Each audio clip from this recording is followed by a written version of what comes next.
நீங்க சொன்ன மாதிரி ஒரு 6 இடத்துல தான் நாங்க மக்கள் சந்திப்பு பண்ணிருக்கோம். அதுலயே போலீஸ்னால எங்களுடைய மக்கள் கூட்டத்தை கட்டுப்படுத்த முடியாம அளவுக்கு இருக்கு அப்படின்னு சொன்னீங்க. மக்களுடைய ஆதரவு எங்களுக்கு இருக்குன்னு சொன்னீங்க. இது எங்களுடைய கரூர் மாவட்ட கழக செயலாளர் அண்ணன் செந்தில் பாலாஜி அவர்கள் சொன்ன மாதிரி கட்டுப்படுத்த முடியாத கூட்டம் எல்லாம் கிடையாது, கட்டுப்பாடற்ற கூட்டம் அப்படின்றதுனாலதான் இந்த மாதிரியான துயர சம்பவங்கள்லாம் நடந்துச்சு.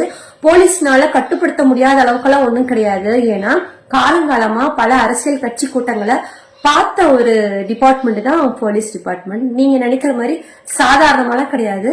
உங்களுடைய கட்டுப்பாடற்ற கூட்டங்கள் தான் இந்த துயர சம்பவத்துக்கே காரணமா இருந்துச்சு. அது உங்களுக்கே தெரியும். அண்ணன் ஆதவ அர்ஜுன் அவர்களுடைய இன்னொரு சிறப்பான கருத்து என்ன அப்படின்னா, இப்ப இருக்கிற கூட்டணி எதுவுமே மூளை இல்லையாமா. உடல் இருக்கு, முகம் இல்லை, மூளை இல்லை. இவருடைய கூட்டணிக்கு தான் இப்போ முகம், உடல், மூளை எல்லாமே வச்சு கூட்டணி வைக்கிறாங்களாம். பாப்போம், சிறப்பான ஒரு கருத்து. 2026 தேர்தல்ல உங்களுடைய மூளை உள்ள கூட்டணி என்ன பண்றாங்கன்னு பாக்கலாம்.